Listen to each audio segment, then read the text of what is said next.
Καλησπέρα σε όλους. Είστε καλά? Φανταστικά. Είμαι ο Σπανίδης Αναστάσιος, είμαι co-founder και διευθύνων σύμβουλος της Generation Y. Θα ήθελα σήμερα να μιλήσουμε για το ψηφιακό μετασχηματισμό που συμβαίνει πάνω στον χώρο των events. Μερικά νούμερα για εμάς. Η Generation Y είναι 18 χρόνια στην αγορά.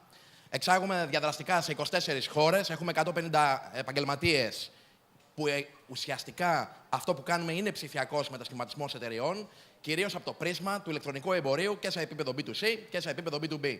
Δηλαδή, ξέρουμε πώς να κάνουμε να πουληθούν γρήγορα, για παράδειγμα, τα εισιτήρια. Ψηφιακός μετασχηματισμός, λοιπόν. Τι είναι ο ψηφιακός μετασχηματισμός? Είναι η τεχνολογία πώς επηρεάζει πλέον όλα τα επαγγέλματα. Και όλα τα επαγγέλματα αλλάζουν με τον τρόπο με τον οποίο δίνουν τις υπηρεσίες τους, μέσα από την τεχνολογία, με τον οποίο επικοινωνούν, με το οποίο μπορείς εσύ, σαν καταναλωτής, να χρησιμοποιήσεις την υπηρεσία και ούτω καθεξής ή να αγοράσεις τα προϊόντα. Μερικά παραδείγματα. Αν δούμε λίγο ιστορικά το πώς η τεχνολογία επηρεάζει τις δουλειές, πλέον δεν έχουμε τη δικαιολογία να πούμε ότι δεν καταλαβαίνουμε πλέον αυτά τα μπιμπλίκια και την τεχνολογία και ούτω καθεξής. Παραδείγματος χάρη το 90, όταν βγήκαν τα MP3, μουσική, όλοι λέγαμε εμείς του κλάδου της τεχνολογίας ότι ξέρεις τι, τα CD δεν τα βλέπω και πολύ καλά και όλοι το βλέπανε περίεργα γιατί κάνανε, αν θυμάστε, 5 και 6.000 δραχμές ένα CD. Αυτή τη στιγμή έχεις το Spotify, ακούς ό,τι μουσική θες ανά πάσα στιγμή. Με ελάχιστα χρήματα κάθε μήνα. Μετά ήρθε το e-commerce. Στην αρχή λέγανε ποιος θα αγοράσει εξ αποστάσεως. Τώρα όλα πουλούνται online. Και μάλιστα οι δείκτες του e-commerce από το Αφγανιστάν μέχρι το United States είναι ανωδικοί. Δεν υπάρχει σημείο το οποίο να μην υπάρχει αύξηση. Να μην το πολυλογώ, δεν υπάρχει δικαιολογία. Μπήκαμε στο mobile era και δεν υπάρχει δικαιολογία να μην καταλάβουμε πλέον τι είναι το Internet of Things, που το ακούμε. Πώς μπορούμε εμείς, σαν επαγγελματίες, να το χρησιμοποιήσουμε? Αυτό δεν είναι κάτι που έρχεται, είναι κάτι που είναι εδώ. Πώς θα το κάνουμε implement είναι το θέμα στη δουλειά μας. Ή το virtual reality. Το ακούμε, είναι κάτι μακρινό. Δεν είναι μακρινό. Είναι όσο μακρινό ήταν το MP3 που κατήργησε το CD. Είναι όσο μακρινό ήταν το να παραγγέλνω online το φαγητό μου. Άρα, πώς επηρεάζει το digital transformation τα events? Θα έλεγα ότι βλέπω δύο πυλώνες εδώ. Ο πρώτος πυλώνας έχει να κάνει με το πώς κάνουμε digital marketing για τα event. Και ο δεύτερος πυλώνας που θα έβλεπα είναι πώς χρησιμοποιούμε το ίδιο το event όπως ένα εργαλείο marketing. Στο πρώτο, digital marketing for events, βλέπω 4 πυλώνες. Πώς θα πουλήσω παραπάνω προϊόντα και υπηρεσίες, πώς θα κρατήσω χαμηλά τα λειτουργικά μου έξοδα, πώς θα κάνω engage τους επισκέπτες που θέλω να προσεγγίσω και τέταρτο, πώς θα είμαι συνδεδεμένος μαζί τους συνεχώς. Να τα δούμε λίγο ένα-ένα. Πώς θα πουλήσω παραπάνω? Καταρχάς, η διαφήμιση έχει πεθάνει. Αυτό που δουλεύει είναι η στοχευμένη διαφήμιση. Πώς θα φτάσει η πληροφορία στα αυτιά αυτού που τον ενδιαφέρει, τη στιγμή που τον ενδιαφέρει, στο κατάλληλο device και στην κατάλληλη τοποθεσία. Δεν είναι πλέον θέμα keyword, για παράδειγμα, είναι θέμα personalized approach. Για να το κάνουμε λοιπόν πιο έντονο αυτό το feeling, μπορούμε να χρησιμοποιήσουμε τους sponsors, το venue που θα πάμε να κάνουμε το event, φίλους, γνωστούς, να χρησιμοποιήσουμε όλες τις κοινότητες στις οποίες μπορούμε να έχουμε πρόσβαση για να φτάσουμε τα δικά τους κοινά, να έχουμε μεγαλύτερο reach σε μεγαλύτερα κοινά. Όσον αφορά τα εισιτήρια δεν το συζητάω, πρέπει να είναι ψηφιακά. Ασυζητητή. Και όταν λέμε ψηφιακά, είναι καλό να δίνουμε επιλογές. Μας αρέσει πάντα να έχουμε επιλογές. Αν μου έχεις μία επιλογή, είναι αν θα το πάρω ή δεν θα το πάρω. Αν μου έχεις δύο, είναι ποια ταιριάζει σε μένα. Άρα φέρε τον χρήστη σου, τον υποψήφιο αγοραστή σου για το event σου, να είναι σε ένα άλλο state of mind απέναντί σου. Και εδώ μπορεί να κάνεις και πολλά κόλπα. Παραδείγματος χάρη. Το να πω ότι έχω το εισιτήριο σε μια αλφα τιμή, 10 ευρώ, αλλά στα 12 σου δίνω και ένα δωρεάν ποτό, σου δίνω ένα t-shirt, σου δίνω κάτι ακόμα, πιάνεις και την κλίμακα αυτών που θέλουν πιο VIP treatment, για παράδειγμα. Δώσου την επιλογή. Ας είναι το βασικό σου το α, αλλά δώστε και την επιλογή β. Pre-release. Πολύ ωραία τα είπε ο κ. Μίτσης. Και 8 μήνες, όπως το είπε. Μπορώ να επικοινωνήσω στοχευμένα αυτό που οργανώνω και να δω τις τάσεις. Να δω πόσοι ασχολούνται με την πληροφορία μου. Ακόμα και αν δεν το αγοράζουν, τους ενημερώνω. Τους δίνω τη δυνατότητα να πάρουν την πληροφορία να τις πρόξουν παρακάτω σε άλλους που μπορεί ενδεχομένως να ενδιαφέρονται.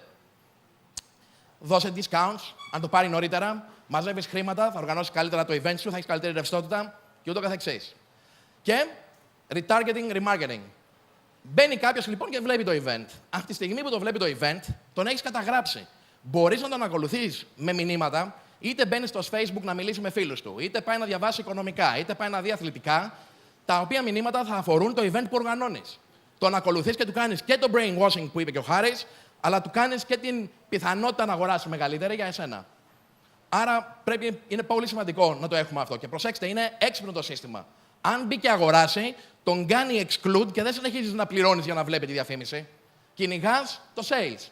Και το κόστος είναι εξαιρετικά χαμηλό, γιατί όσο εμφανίζεται το banner σου, δεν πληρώνεις.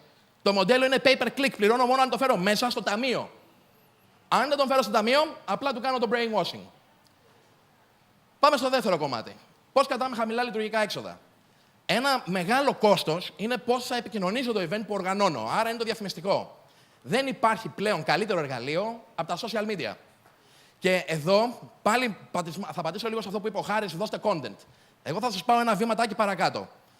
Το content που θα δώσετε δεν πρέπει να είναι από το perspective, από την οπτική γωνία του διοργανωτή.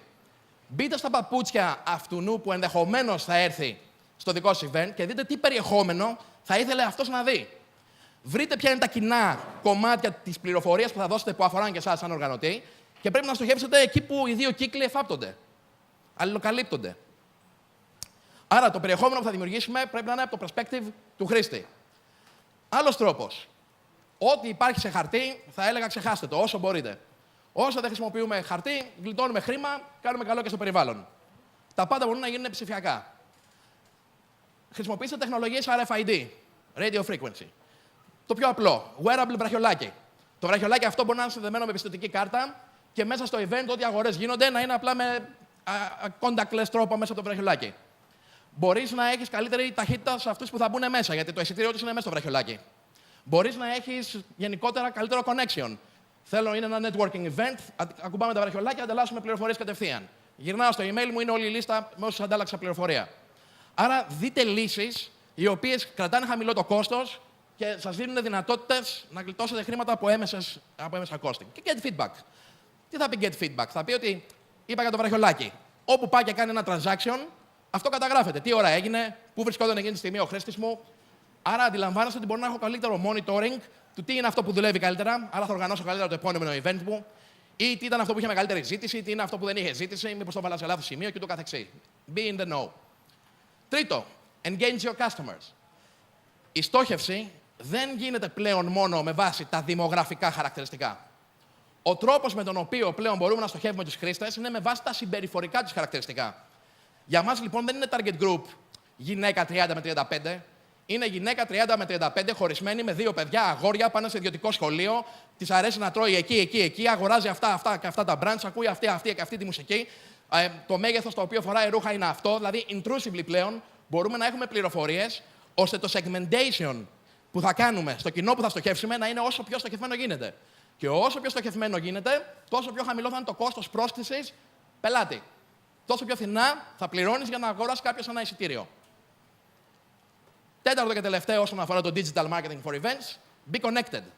Πρέπει πλέον να είμαστε, και το συστήνω όσο πιο έντονα γίνεται, connected με το κοινό μας συνεχώς. Και πριν τη διάρκεια στο pre-sale, πριν το event, και κατά τη διάρκεια του event και μετά το event. Πώς μπορεί να γίνει αυτό? Καταρχάς, είμαστε όλοι mobile. Άρα, φτιάξε μια εφαρμογή. Η εφαρμογή μπορεί να δώσει εργαλεία, όπως για παράδειγμα να δω ποιοι είναι οι attendees. Όπως για παράδειγμα να μπορώ να κάνω chat real time την ώρα του event για να βρεθώ με κάποιον.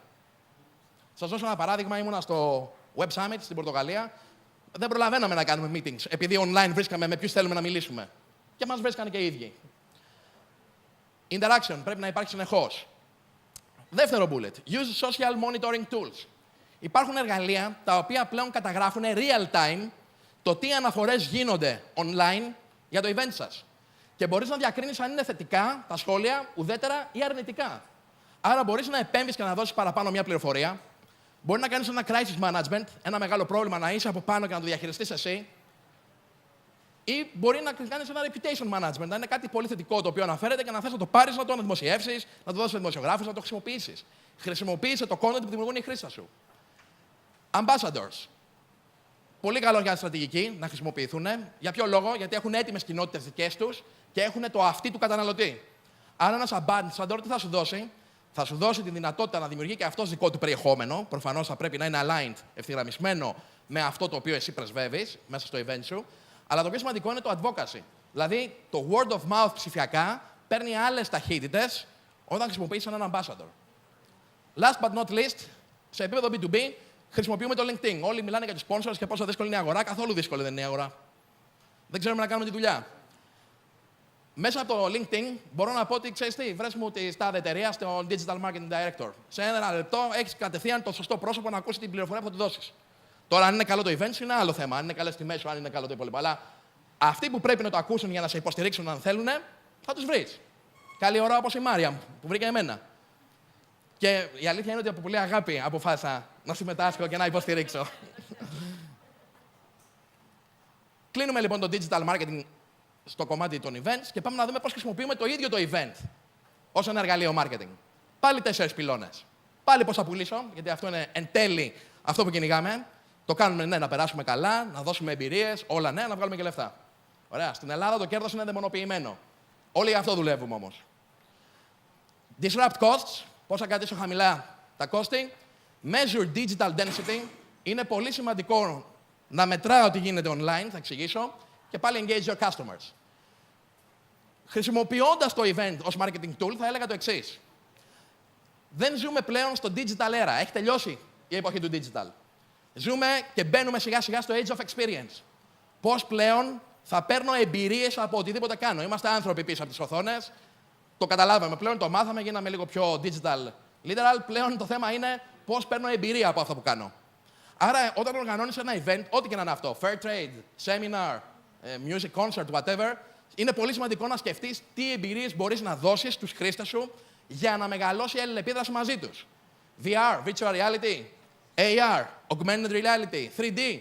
Δηλαδή το να έχεις, ας πούμε, στην είσοδο μια augmented reality, ας πούμε, κυρία η οποία θα καλωσορίζει τους επισκέπτες, πόσοι θα πάρουν φωτογραφία και θα το ανεβάσουν, θα δημιουργήσουν περιεχόμενο να το ανεβάσουν εκείνη τη στιγμή. Πώς θα δώσεις ουσιαστικά ερεθίσματα στο χρήστη να ασχολείται με το event σου και όταν φύγει να λέει είδα και αυτό που δεν το έχω ξαναδεί. Άρα, χαμηλού κόστους λύσεις υπάρχουν. Το θέμα είναι ψάχνουμε να κάνουμε ψηφιακό μετασχηματισμό στο event μας, ανεβάζοντας την εμπειρία. Πώς θα πουλήσω παραπάνω, όπως και σε ένα ηλεκτρονικό κατάστημα ή σε ένα αντικείμενο, η εμπειρία που μου δίνει το αντικείμενο μου το κάνει να το θέλω ή να μην το θέλω. Αν εδώ τα κουμπάκια ήταν δύσκολα, δεν θα με ενδιέφερε να το πατήσω αυτό, θα έλεγα πάρτε το, θα το κάνω με το κομπιούτερ. Άρα, εσύ πώς κάνεις εύκολη την εμπειρία στους χρήστες σου. Πάντα πρέπει να είναι πολύ απλή η μέθοδος με την οποία δίνεις πληροφορίες. Κατεβάζετε μια εφαρμογή στο κινητό σας. Χρειάζεστε manual για να τη χρησιμοποιήσετε, γιατί αυτομάτως ξέρετε πώς να λειτουργήσει. Αν δεν είναι εύκολη, την έχεις διαγράψει και την έχεις διώξει κατευθείαν. Άρα είναι πολύ σημαντικό ό,τι πληροφορίες δίνουμε και ό,τι επικοινωνούμε να είναι πάρα πολύ απλό για το χρήστη μου. Trust. Χτίστε εμπιστοσύνη. Feedback. Ζητήστε το feedback. Δείτε πώς μπορείτε εσείς να παίρνετε feedback ακόμα και αν δεν έχουν τη διάθεση οι χρήστες να το γράψουν. Γενικότερα, κρατήστε κατά νου, και αυτό είναι θεωρώ το πιο σημαντικό, ότι το control πρέπει να είναι στο χρήστη μας. Αν για παράδειγμα την εφαρμογή chat που είπα την έχουμε φτιάξει και δίνουμε στο event, μπορεί εγώ να θέλω να μην φαίνομαι. Άρα δώστε τη δυνατότητα να πει ναι, θέλω να κάνω meeting, δεν θέλω να φαίνομαι, θέλω να φαίνομαι στην directory. Το control το περνάμε στο χρήστη μας. Ανεβάζει πάρα πολύ το customer satisfaction αυτό. Άρα μην πάμε να κάνουμε κάτι καλό και μας γυρίσει boomerang. Πώς κάνουμε χρησιμοποιώντας το ίδιο event να κάνουμε το κόστος disrupt. Μπορούμε να δουλέψουμε με gamification. Την ώρα που είσαι εκεί, βάλε 5 φίλοι σου που δεν ήρθαν σε ένα ωραίο ταμπλετάκι και κέρδισε έκπτωση για το επόμενο event. Και δώσεις και αυτόν την δυνατότητα, αν πούνε OK, με ενδιαφέρει, να πάρουν και αυτή μια έκπτωση. Γιατί πέρασες τόσο καλά που πραγματικά εκείνη τη στιγμή θες να το μοιραστείς με τους φίλους σου. Εμπειρία. Affiliation. Δεν το συζητάμε. Πάρα πολύ σημαντικό. Συνεργασίες. Ακόμα και πριν το event, δώσε μου τα email των φίλων σου, που φεύγει ένα ωραίο email και λέει: ξέρεις τι, εγώ ο Τάσος θα συμμετάσχω εκεί για 1, 2, 3 λόγους. Εσύ θες να έρθεις μαζί μου. Και αν μπει να κερδίσετε κάτι μαζί. Digital density. Τι είναι το digital density? Πάμε λίγο στην ιδέα. Όσο πιο πολλά connections υπάρχουν online, τόσο πιο πολλά data μαζεύουμε. Και όσο πιο πολλά connections και data μαζεύουμε, τόσο πιο μεγάλο είναι το interactivity, η διαδραστικότητα. Για να το δώσουμε λίγο σε νούμερα, όταν παλιά υπήρχαν υπολογιστές μόνο σε εταιρείες, είχαν πουληθεί 100 εκατομμύρια υπολογιστές. Μόλις μπήκαν στα σπίτια, γίνανε 1 billion, επί 10. Μόλις πηγαίναμε mobile, δηλαδή το digital transformation έκανε evolve, 10 billion. Όλοι έχουμε κινητό πάνω μας, 2 κινητά και ούτω καθεξής. Λοιπόν, το Internet of Things θα είναι 100 billion. Θα είναι ο θερμοσύφωνας, το ψυγείο, το air condition, τα πάντα online. Θα ξέρει λοιπόν το σύστημα τι θερμοκρασία θέλω, πότε τελειώνει το γάλα, τι ώρα μπήκα στο σπίτι, πλέον όλα γίνονται digital. Άρα πώς το χρησιμοποιούμε αυτό στο event? Το χρησιμοποιούμε λίγο σαν το Google Maps, σκεφτείτε το. Που βλέπεις ότι ο δρόμος Α έχει κίνηση και λες να πάω από τον Β. Δεν ξέρεις όμως πόσοι την ίδια στιγμή παίρνουν την ίδια απόφαση και αν ξαφνικά όλοι θα πάνε στο Β και ξαφνικά θα αλλάξει η ροή του δρόμου. Άρα αντιλαμβανόμαστε το ίδιο πράγμα μπορεί να γίνεται έτσι στο event. Βλέπεις προς τα που κινούνται, αν πρέπει να αλλάξω κάτι κατά τη διάρκεια του event, να μεταφέρω κάτι, να επικοινωνήσω κάτι κ.ο.κ. Άρα το digital με το physical, σιγά σιγά και θα με θυμηθείτε γενικότερα αυτό, όχι μόνο για τα events, για τη ζωή μας, αρχίζει και είναι λίγο blurry line. Θα αρχίσει να είναι ένα και το αυτό. Last but not least, engage your customers. Είναι πολύ σημαντικό να τους δώσεις τη δυνατότητα να έχουν αλληλεπίδραση μεταξύ τους, να είναι ένας ζωντανός οργανισμός, να το τροφοδοτείς με περιεχόμενο. Τα communities που δημιουργούνται, ακόμα και αν είναι διασπαρμένα, να τα κάνεις να γίνουν networked, άρα να μιλήσουν μεταξύ τους, είτε για κάτι θετικό είτε για κάτι αρνητικό. Το interactivity κυνηγάμε. Και πάρα πολύ σημαντικό, αν μπορώ να κάνω meaningful τις επικοινωνίες και να δημιουργήσω διάρκεια πάνω σε αυτές, τότε έχω πετύχει και το στόχο μου. Personalization. Όπως το είπε και η Μάριαμ, της αρέσει που βλέπει ότι παίρνει όνομα συγκεκριμένο που την εξυπηρετεί από το Viva. Άρα αντιλαμβανόμαστε ότι το personalization δίνει μια άλλη εμπειρία. Γιατί μιλάμε τώρα για την εμπειρία. Πώς την ανεβάζουμε? Μπορώ να χρησιμοποιήσουμε chatbots. Δηλαδή να χρησιμοποιήσω αυτόματα εργαλεία τα οποία πολύ πιο γρήγορα και accurately θα εξυπηρετούν τις ερωτήσεις του κοινού μου. Μπορώ να χρησιμοποιήσω concierge apps. Τι κυνηγάμε όμως? Το real time, σαν εξυπηρέτηση, ταχύτητα. Η ταχύτητα παίζει πολύ μεγάλο ρόλο. Σκεφτείτε το στον εαυτό σας. Πόση ώρα σας αρέσει να περιμένετε στην ουρά της ΔΕΗ? Καλύτερα να το κάνεις online, πιο γρήγορο. Πόση ώρα θέλουμε για να εξυπηρετηθούμε κάπου να περιμένουμε? Άρα δώσε ταχύτητα. Πάρε feedback και κάνε personalization μέσα από διάφορες τεχνολογικές εφαρμογές. Άρα, αν κάνουμε ψηφιακό μετασχηματισμό σε ένα event μας, αυτά είναι τα 3 χειρότερα σενάρια που θα μπορούσαμε να έχουμε. Φροντίστε να υπάρχουν φορτιστές, φροντίστε να είναι καλό το ίντερνετ και γρήγορο. In conclusion, το digital transformation είναι ένα event από μόνο του. Άρα, εμείς εδώ που οργανώνουμε events, θα είμαστε συμμετέχοντες σε αυτό ή απλά θα μας προσπεράσει και θα πάρουν το όφελος αυτοί που το χρησιμοποιούν? Ευχαριστώ.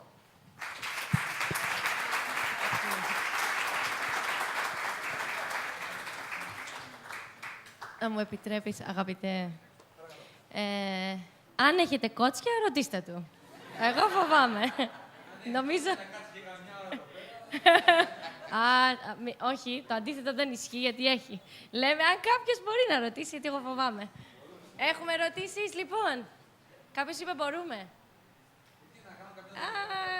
Αλήθεια, έχεις ερώτηση? Έχουμε ερώτηση από τον επόμενο μας ομιλητή, αλλά δεν θα τον παρουσιάσω, γιατί έχω κάτι να σας πω γι' αυτόν. Το παρουσιάσω εγώ. Όχι. Όχι, καλά. Όχι, please. Όχι, πες. Τιμητική ερώτηση είναι αυτή, δεν είναι κανονική ερώτηση. Από τον κύριο Αϊβαλή. Έχω μια ερώτηση που παίζει να νοιάζει όλους εδώ μέσα, επειδή θα το θίξω κι εγώ. Πόσο κρίνεις ότι πρέπει να είναι το budget σε σχέση με το τζίρο που αναμένουμε? Πόσο πρέπει να χώσουμε στο marketing? Είναι πάρα πολύ καλή η ερώτησή του. Υπάρχει κάτι που λέγεται return on investment. Και για να μπορέσει να απαντηθεί αυτό, πρέπει να έχουμε πολλά δεδομένα στο τραπέζι. Θεωρώ λοιπόν ότι δεν έχει να κάνει, και αυτό έχει γενικότερα σαν έννοια να τοποθετήσω με το ίντερνετ, κάτι την άποψή μου και την εμπειρία μου, να κάνει με το ποσό. Δεν αγοράζουμε ένα προϊόν, πάω να πάρω την καρέκλα, άρα πόσο έχει αυτή η καρέκλα, να προσπαθήσω να βρω την ίδια καρέκλα, μεταλλική, τάδε σίδερο, τάδε πυκνότητα, τάδε χρώμα, για να το πάρω. Στο ίντερνετ όλα έχουν να κάνουν με το return on investment. Πολύ απλό παράδειγμα. Βάζω κάπου 10 ευρώ για να κάνω μια ενέργεια. Η ενέργεια πετυχαίνει, μου δίνει επί 5, 50 ευρώ. Έρχεται κάποιος και μας προτείνει, βάλε 100 ευρώ για την ίδια ενέργεια. Μα αν ο τρόπος που είναι η υπηρεσία πλέον το ίντερνετ στηθεί πολύ καλύτερα και μου δώσει επί 20 το 5 που έδωσε πριν, δηλαδή επί 100, θα μου δώσει 10.000 στο τέλος. Άρα στο ένα έβγαλα 50 ευρώ, στο άλλο έβγαλα 100.000. Ποιο ήταν πιο ακριβό, τα 10 ευρώ που επένδυσα ή τα 100 ευρώ που επένδυσα? Τα 10 ήταν πιο ακριβά γιατί είχα μικρότερο return on investment. Άρα δεν υπάρχει μια straightforward, κατά τη γνώμη μου, απάντηση, όλα είναι μαθηματική ανάλυση και η δυνατότητα που παρέχει το ίντερνετ να μπορείς να εκτιμήσεις το τελικό αποτέλεσμα επιστροφής που θα έχεις, γιατί είναι όλα μετρήσιμα. Και ο Τόλος ξέρει πολύ καλά πώς γίνεται αυτή η δουλειά. Άλλη ερώτηση? Οκ. Ευχαριστούμε πάρα πολύ. Να είσαι καλά.